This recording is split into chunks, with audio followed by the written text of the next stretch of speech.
않았습니까? 국방비를 안보 브리핑입니다. 오늘도 역시 우리 대한민국을 둘러싼 중요한 안보 이슈들 간추려서 브리핑 해드리겠습니다. 첫 번째 소식입니다. 최근 북한이 대외적으로 강경한 목소리를 내는 이유가 내부 불안을 덮기 위한 것이라는 분석들. 이 많은데요. 북한의 민생 자체가 완전히 붕괴되었다는 시그널이 곳곳에서 포착되고 있습니다. 북한 전역에 꽃제비와 노인 불황자들이 급증하고 있으며 이로 인해 당국이 별도 전담 조직까지 동원해서 대대적인 단속을 벌이고 있다고 데일리 NK가 12일 보도했습니다. 이 같은 현상은 김 정권의 실정과 국제사회의 제재 바이러스 사태 등 악재가 겹친 데 따른 것인데요.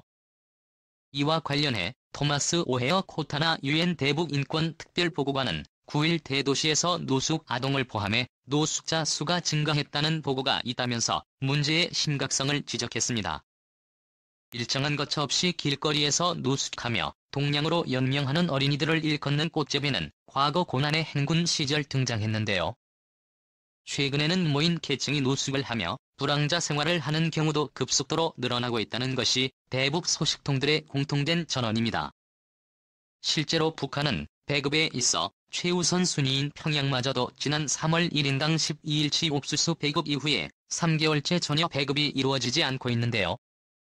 현지 소식통들은 고난의 행군 당시에도 꺾이지 않았던 평양의 배급이 석 달 가까이 끊겨 민심이 훌륭하다고 전하고 있습니다. 보통 실패한 독재 정권은 식량난이나 경제난 등 내부적으로 붕괴 조짐이 있을 때 외부의 적을 만들어 도발을 하거나 전쟁을 벌이는데요. 사실상 코너까지 몰린 김정은 정권이 무슨 짓을 할지 예의주시해야 하겠습니다. 이 사진 정말 유명한 사진인데요. 꽃제비이죠. 과거 90년대 고난의 행군 시절에 결국 꽃제비는 죽었다고 알려졌죠. 참 마음이 착잡한데요. 이 사진만 보면 아무튼 이런 꽃제비 출신 중에는 지금 우리 대한민국의 국회의원이 된 분이 있죠.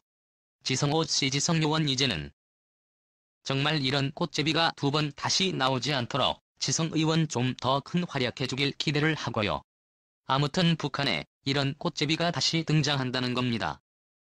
그리고 꽃제비뿐만 아니고 노숙자 불황자들도 증가를 한다고 하는데 예를 들어서 그러면 우리가 서울역이나 어디가 노숙자를 맞췄나 이렇게 말씀하실 분들도 계실 텐데요.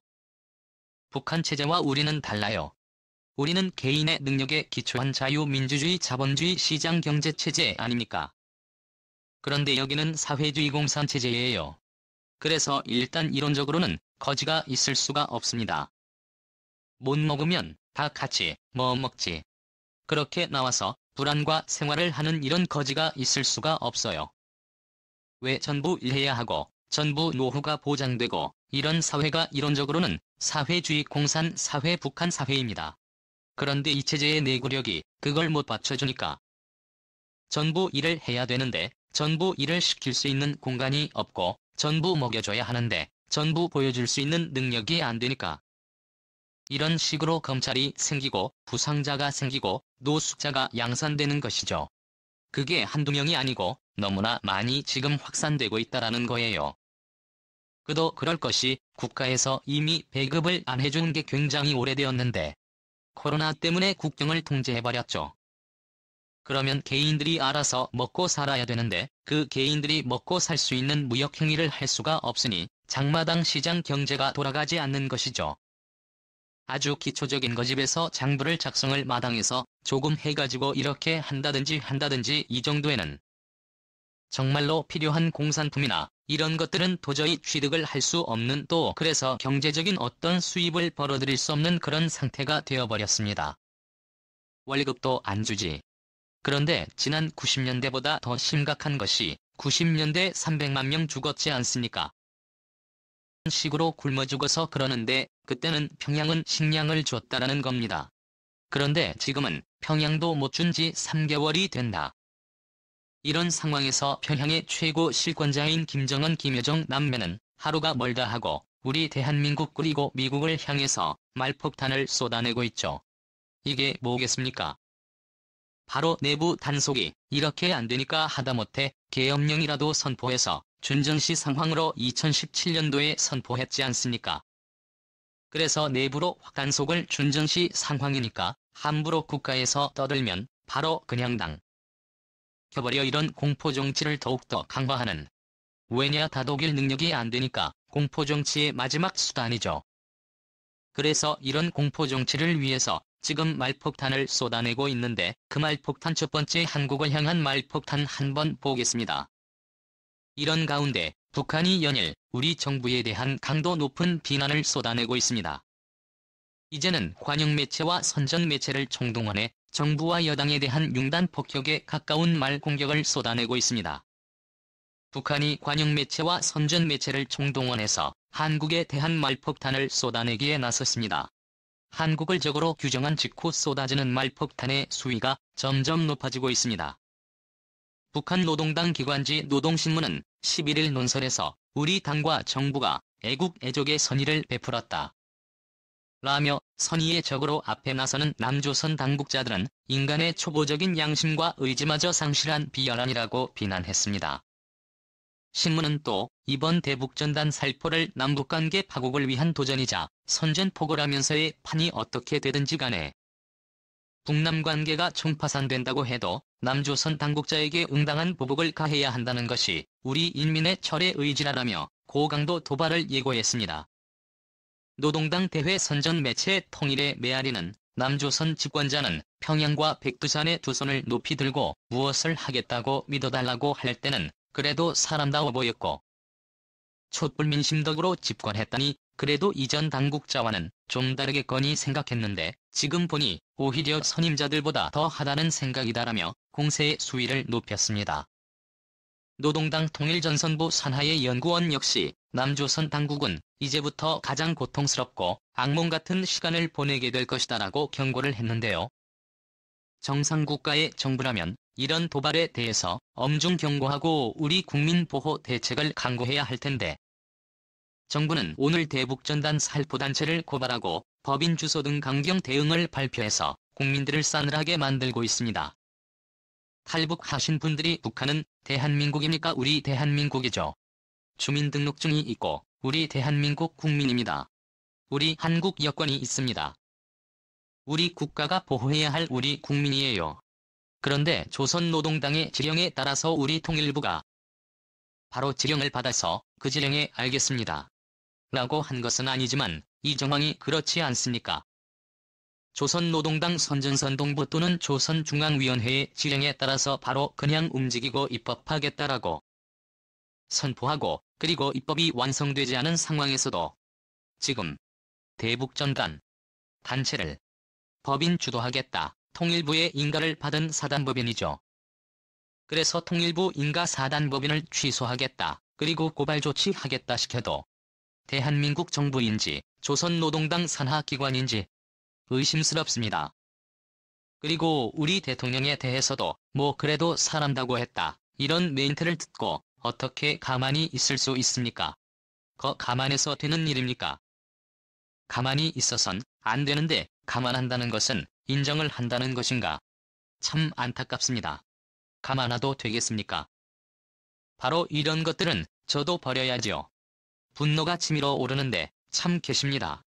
그런데 이런 와중에 우리까지가 아니고 미국에 오기까지 하고 또 미국에까지 말폭탄을 쏟아내면서 이제는 실질적으로 미국에게 폭탄을 날릴 아이스크림을 준비하고 있는 정황이 보입니다. 세 번째 소식입니다. 북한의 비난은 한국에만 그치지 않았습니다. 미국을 향해서도 정말 이래나 되나 싶을 정도의 망언을 쏟아내고 이제는 대륙간 탄도미사일 발사 준비까지 한다는 소식입니다. 권정군 북한 외무성 미국 담당국장이 12일 조선중앙통신을 통해서 미국을 향한 강한 비난과 경고를 쏟아냈습니다. 권 국장은 북남 관계는 철두철미 우리 민족 내부 문제로서 그 누구도 이에 대해서 이러쿵저러쿵 시비할 권리가 없다 라며 우리와 미국 사이에 따로 계산할 것도 적지 않은데 괜히 남조선의 한 애비 노릇까지 하다가 남이 당한 것까지 스스로 뒤집어쓸 필요가 있겠는가라며 끔찍한 일을 당하지 않으려거든 입을 다물고 제 집안 정돈부터 잘하라고 경고했습니다. 권 국장은 또한 트럼프 대통령을 직접 지목하고 미국 정국이 그 어느 때보다 어수선한데 제 집안일을 돌볼 생각은 하지 않고 남의 집일에 쓸데없이 끼어들며 함부로 말을 내뱉다가 감당하기 어려운 좋지 못한 일에 부딪힐 수 있다라며 위협. 북한은 말뿐만 아니라 행동으로도 미국에 대한 위협을 준비하고 있는데요. 최근 미 정보 당국은 평성리 일대에서 신형 대륙간 탄도미사일이 실린 이동식 발사 차량이 시험 운행하는 장면을 포착했으며 현재 4기에서 6기 사이에 신형 비행과 이동식 미사일 발사대가 조립되어서 준비 중이라는 사실을 국내 언론에 흘렸습니다. 미 정보 당국은 이 미사일이 열병식에 동원이 되어서 공개될 가능성도 있지만 미사일 도발 가능성도 있다고 보고 정밀 추적하고 있는 것으로 알려졌는데요. 북한은 비행뿐만 아니라 SLE 도발도 준비하고 있어서 북한이 조만간 크게 한번 사고를 치지 않을까 우려의 목소리가 커지고 있습니다. 이제 외무성 미국 담당국장 우리 한국 외교부에도 북미국장이 있죠. 북미국장 국장급 중에서 정말 최고의 요직입니다. 거의 차관보 올라가는 정책실장 올라가는 최고 엘리트 코스죠. 그러니까 국장급 중앙부처 국장급이다. 군대로 치면 일을 돕기 위해서 한 톱스타급 정도의 그런 보직이에요. 여기도 마찬가지입니다.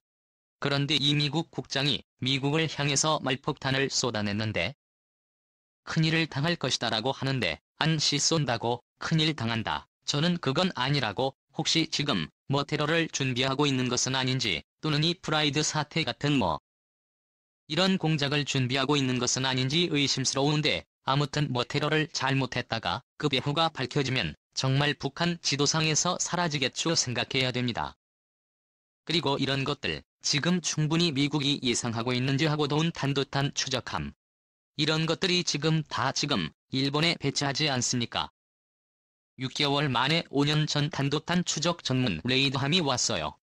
아마도 이 시스템 이동식 발사대에 세우면 이런 것들이 뭔가 실제적인 움직임을 보일 가능성에 대해서 미국 굉장히 가능성을 높게 보는데 그게 바로 레드라인 아닙니까? 그래서 7월 도발 이런 것들이 있었는데 정말 7월에 다 들어가는 북한이 어떤 선택을 할지 저는 7월에서 12월 7, 8, 9가 4개월이 한반도에서 굉장히 중요한 시기다라고 생각합니다. 2017년, 2016년 여러분들도 잘 모르시겠지만 2016년 탄핵 직전에 정말 전쟁 일보 직전까지 있었습니다. 그 시기가 다시 한번 도래하는 것은 아닌지 조금 걱정이 되는데 계속 여러분들께 정보 분석해드리고 알려드리도록 하겠습니다. 마치겠습니다. 감사합니다.